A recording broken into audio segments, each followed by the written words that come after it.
La luxueuse boutique a tranquillement fermé ses portes au moment où Sadio Mané est apparu, mais sa réponse a été tout simplement impeccable. Le soleil de midi baignait le marbre poli qui ornait l'entrée, amplifiant le sentiment de grandeur immaculée du bâtiment. Située sur l'une des avenues les plus prestigieuses de la ville, cette boutique n'était pas seulement un magasin, mais un sanctuaire de luxe et de raffinement. Ses vitrines s'apparentaient à des œuvres d'art, exposant des mannequins drapés dans des vêtements de haute couture impeccables, des bijoux qui scintillaient brillamment sous des projecteurs soigneusement positionnés et des accessoires qui dégageaient un air d'exclusivité.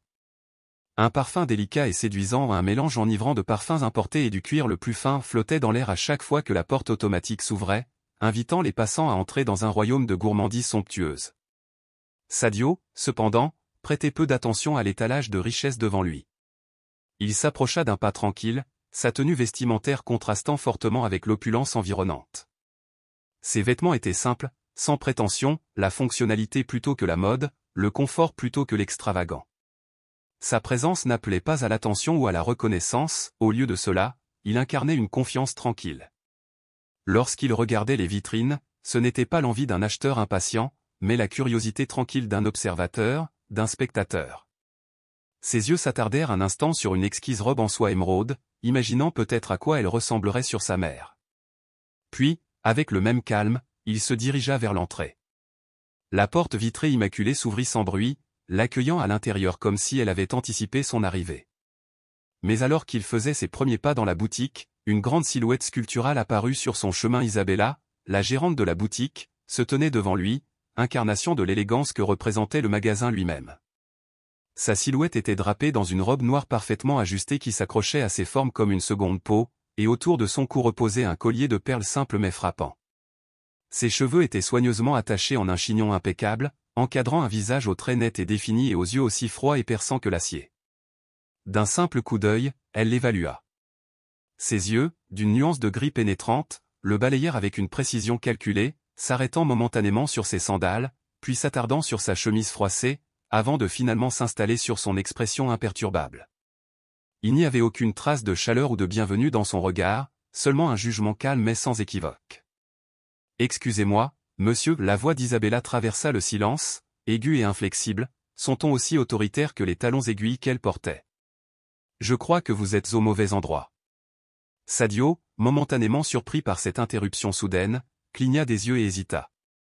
Il avait eu l'intention d'expliquer la raison de sa visite, de mentionner le cadeau spécial qu'il cherchait pour sa mère, mais le regard implacable d'Isabella l'arrêta en pleine réflexion avant qu'il ne puisse parler. Cet établissement, a-t-elle poursuivi en balayant grandiosement la main pour englober l'intérieur élégant de la boutique, s'appelle Allegra. Nous sommes spécialisés dans les pièces haut de gamme et uniques pour une clientèle très sélecte. Le dernier mot dégoulinait d'une subtile condescendance, son poids suspendu dans l'air comme s'il impliquait qu'il n'était pas digne d'appartenir à ce monde. L'intensité froide et fixe de son regard était une frontière silencieuse, un mur invisible qui signalait son exclusion. Malgré le mépris manifeste, Sadio est resté calme. Son expression ne trahissait aucune trace d'embarras ou de colère, son attitude était sereine, insensible à son ton condescendant. Il restait silencieux, son regard fixé sur elle avec une intensité tranquille, son calme contrastant fortement avec l'attitude hautaine du gérant. Un léger pli apparut entre ses sourcils, seul signe extérieur de sa confusion face à la situation. Imperturbable face à l'accueil glacial d'Isabella, Sadio détourna brièvement son attention d'elle, permettant à son regard de s'enfoncer plus profondément dans la boutique. Ses yeux, qui étaient fixés sur le gérant, se tournèrent vers une vitrine à proximité. Là, posée délicatement sur un lit de velours noir, reposait une broche en diamant. Ce bijou, au design complexe et raffiné, captait et réfractait la lumière avec un éclat éblouissant. Ce n'était pas une pièce qui attirait l'attention, mais plutôt une pièce qui dégageait une élégance discrète, un bijou qui, malgré sa taille modeste, rayonnait d'une beauté tranquille et singulière. Cette broche, dit Sadio, sa voix basse mais résolue, coupant à travers l'épaisse tension qui régnait dans la pièce. Il fit un geste subtil vers la vitrine, ses yeux ne quittant jamais le joyau scintillant. « J'aimerais le voir de plus près, s'il vous plaît. » Isabella, qui avait retenu son souffle pendant tout l'échange, poussa un profond soupir, presque exaspéré. Loin d'apaiser sa frustration, la demande calme de Sadio ne faisait qu'amplifier son irritation. Ses sourcils finement arqués étaient encore plus hauts si cela était possible et ses lèvres se resserrèrent en une ligne fine et contrôlée. « Monsieur » commença Isabella, sa voix étant désormais empreinte d'impatience à peine voilée. Elle le leva, comme si elle s'adressait à quelqu'un qui était malentendant ou, pire, quelqu'un qu'elle considérait en dessous d'elle. Je vous ai déjà expliqué la nature de cet établissement, fit-elle une pause, accentuant chaque mot comme pour s'assurer qu'il s'imprégnerait. Les articles que nous exposons ici ne sont pas n'importe quel bibelot. Ce sont les pièces les plus raffinées, les plus exclusives, conçues pour des clients au goût très particulier, soyons francs, au pouvoir d'achat très particulier. Elle lui lança un nouveau regard, laissant cette fois son regard s'attarder délibérément sur ses sandales. Ce regard était incontestablement méprisant, une insulte silencieuse destinée à souligner une fois pour toutes que Sadio n'avait pas sa place dans un tel établissement ou du moins pas à ses yeux. « Je ne veux pas être impoli », a poursuivi Isabella, même si son ton était l'incarnation de l'impolitesse. Mais je pense que ce serait mieux si tu cherchais ailleurs. Il y a beaucoup de magasins dans la ville qui pourraient mieux répondre à tes besoins. Le mot « besoin » était souligné avec un ricanement à peine dissimulé, comme s'il suggérait qu'acheter quelque chose dans sa boutique ne pouvait être qu'un rêve lointain pour quelqu'un comme lui ou une simple nécessité, pas le luxe qu'il était réellement. La tension entre eux n'est pas passée inaperçue auprès des quelques badauds qui les entouraient. Vêtus de leurs fourrures et de leurs robes élégantes, ils ont observé l'échange avec un mélange de curiosité voyeuriste et d'amusement cruel. Des murmures et des rires étouffés flottaient dans l'air, rendant l'atmosphère encore plus suffocante et ajoutant à l'humiliation publique silencieuse que Sadio endurait. À proximité, une jeune vendeuse qui se tenait devant l'une des vitrines pouvait à peine cacher son malaise. Son sourire typiquement chaleureux et accueillant avait disparu, remplacé par un air de détresse. Elle baissa les yeux, incapable de supporter plus longtemps le poids de l'interaction. Se déplaçant inconfortablement, elle ajusta son uniforme comme si elle souhaitait se fondre dans le décor, loin de la cruauté qui se déroulait devant elle. Pourtant, Sadio restait de marbre. Il ne montra aucun signe d'être affecté par les paroles acerbes d'Isabella ou les ricanements des autres clients. Sa posture était inflexible, debout avec une élégance qui semblait souligner la crudité du traitement qu'il recevait. Dans sa poche, un petit porte-clés, presque caché, contenait un petit loup métallique, un symbole sans prétention qui, pour un œil averti, racontait une histoire bien différente de celle qu'Isabella et les autres imaginaient. Le loup représentait l'un des empires commerciaux les plus prospères au monde, s'étendant sur plusieurs continents et industries, un symbole discret et discret de richesse qui dépassait de loin tout ce qu'Isabella pouvait concevoir. Isabella, perdant visiblement son sang-froid, claqua des doigts dans un mouvement exagéré, presque théâtral. Le geste, plus adapté à un méchant de feuilleton qu'à un gérant de boutique de luxe, était indubitable. En un instant, 2 agents de sécurité, discrètement postés près de l'entrée, se sont rapidement placés à côté de Sadio. C'étaient des hommes grands et imposants, leurs uniformes impeccables et leurs expressions froidement neutres, ajoutant encore à l'atmosphère déjà désagréable. « S'il vous plaît, escortez le seigneur, » dit Isabella, sa voix débordante de fausse politesse. Elle n'a même pas regardé Sadio directement et n'a pas non plus pris la peine de lui demander son nom. Elle s'est adressée aux agents de sécurité avec le même ton que l'on pourrait utiliser pour écarter un objet gênant, un inconvénient à gérer, pas une personne à reconnaître. Il s'est retrouvé sans autre choix. L'un des individus présents a fait un geste subtil mais indubitable, dirigeant un léger mouvement de tête vers la porte, signalant silencieusement qu'il était temps pour lui de partir. Le moment s'est déroulé sous les yeux vigilants des autres spectateurs, dont la plupart murmuraient et riaient quelques instants auparavant.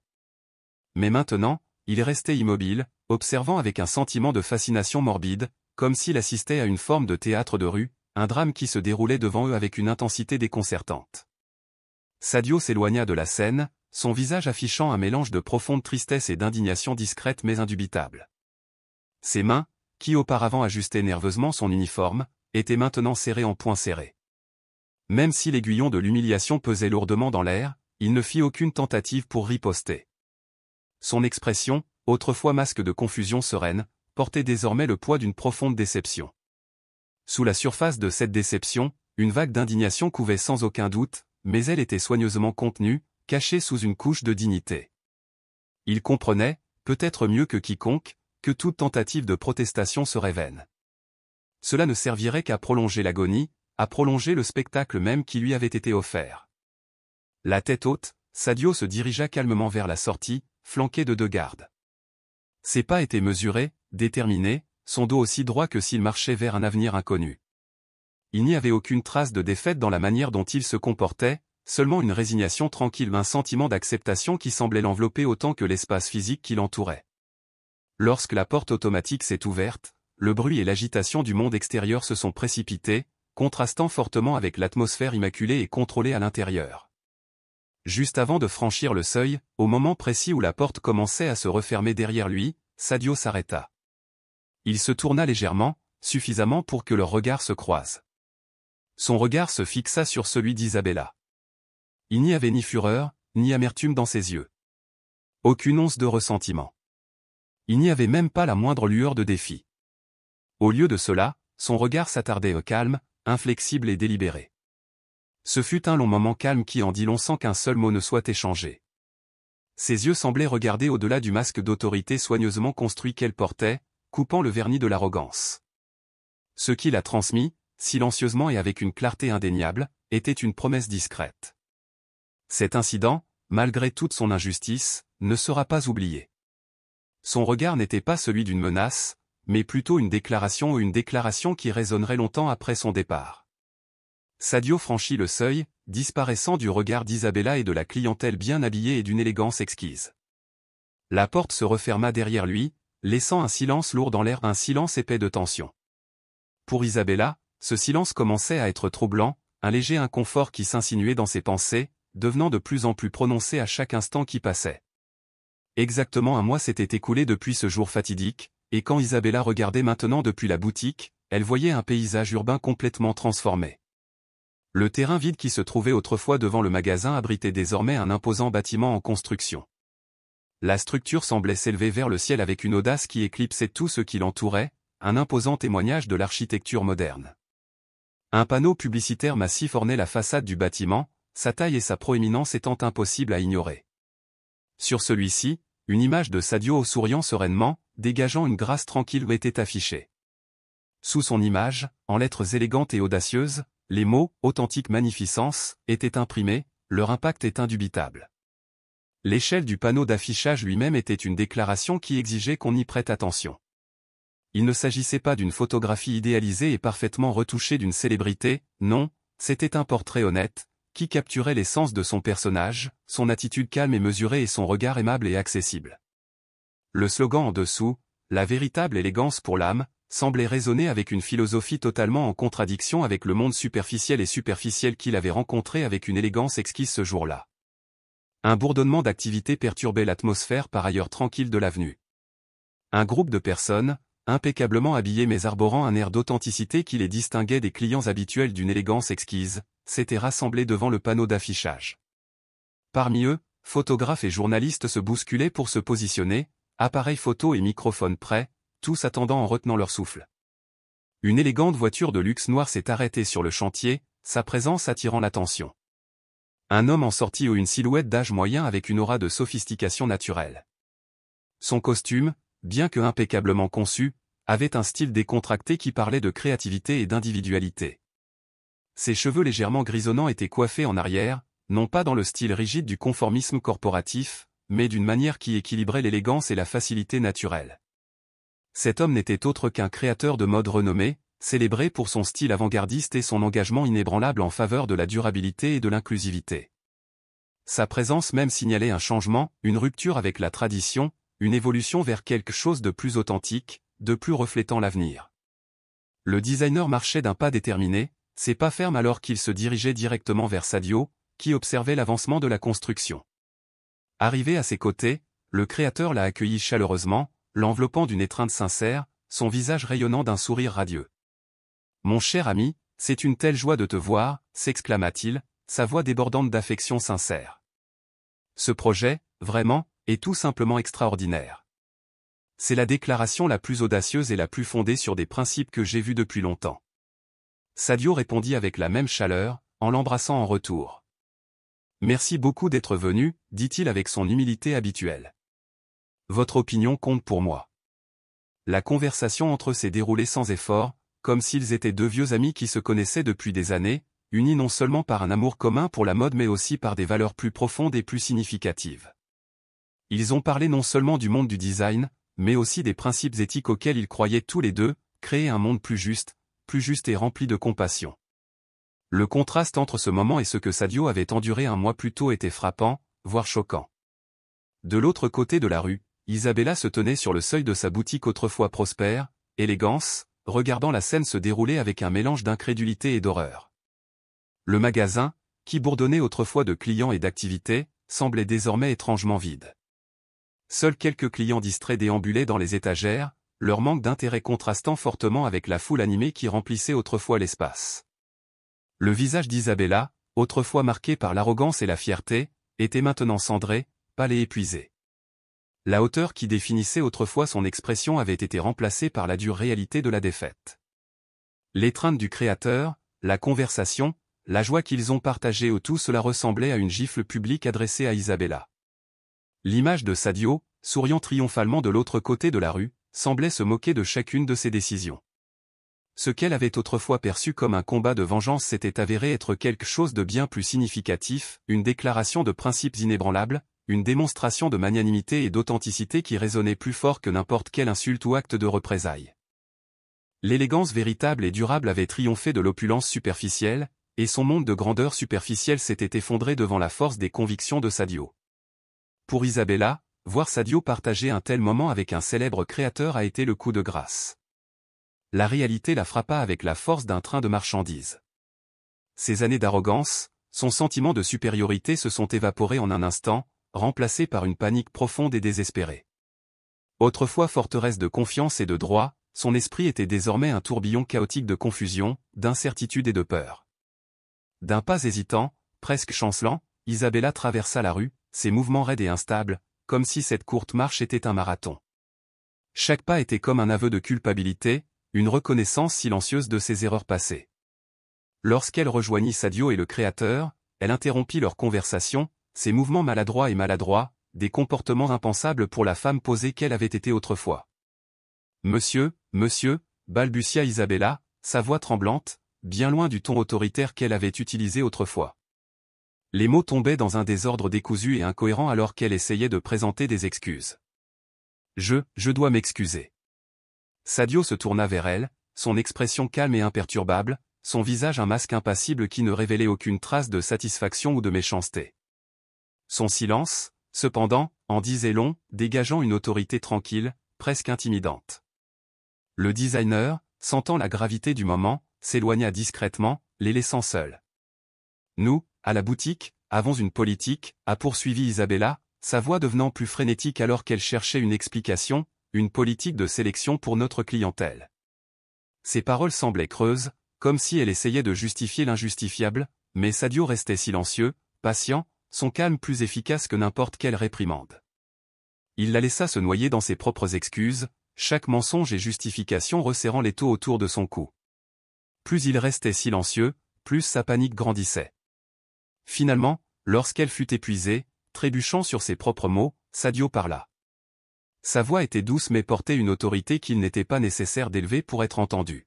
« Je n'ai aucune rancune, dit-il sincèrement, ses mots traversant l'air avec une clarté calme qui ne laissait aucune place à la discussion. Mais j'espère que cela servira de leçon. La véritable élégance, voyez-vous, ne se trouve pas dans les vêtements que vous portez ou dans la richesse dont vous affichez. Elle se trouve dans la façon dont vous traitez les autres. » C'était tout. Pas de réprimande, pas de feu ni de soufre. Sadio ne l'a pas humilié. Il ne lui lança même pas un regard méprisant. Il lui tourna simplement le dos, reprenant sa conversation avec le Créateur comme si de rien n'était. L'ouverture de splendeur authentique n'était rien de moins qu'un triomphe. La philosophie d'inclusion et d'authenticité de Sadio a profondément trouvé un écho auprès du public, attirant une foule désireuse de soutenir l'humble homme qui avait été mis de côté et qui s'était désormais élevé au-dessus de tout. Les gens étaient attirés par l'histoire d'un homme qui avait été rejeté et qui était revenu pour prouver que les principes comptaient plus que le pouvoir, que l'authenticité pouvait éclipser la richesse. La boutique devient rapidement un symbole d'intégrité et les créateurs les plus prestigieux, autrefois fidèles à l'élégance exquise, cherchent désormais à faire figurer leur collection dans la splendeur fenêtre. Des mois plus tard, Splendeur Authentique avait complètement coupé les ponts avec exquise élégance. La boutique autrefois prospère arborait désormais une pancarte, C'est liquida, accrochée à sa porte, symbole de sa chute finale et humiliante. L'opulente boutique qui incarnait autrefois l'exclusivité et l'arrogance n'était plus qu'une coquille vide, un monument à sa propre défaite. Isabella, ruinée et seule, fut contrainte de fermer définitivement ses portes. Quant à Sadio, il s'est éloigné de la scène, permettant à sa nouvelle entreprise de s'épanouir sous la direction de professionnels qualifiés. Son argument avait été fait valoir et sa leçon avait été transmise. La véritable élégance, l'élégance réelle et durable était quelque chose qui résidait dans l'âme. Et c'est finalement ce qui a triomphé. Quelle partie de cette histoire vous a le plus marqué? Faites-le nous savoir dans les commentaires. Si ce récit vous a touché, n'hésitez pas à nous liker et à vous abonner pour d'autres histoires inoubliables. Nous vous reverrons dans la prochaine vidéo.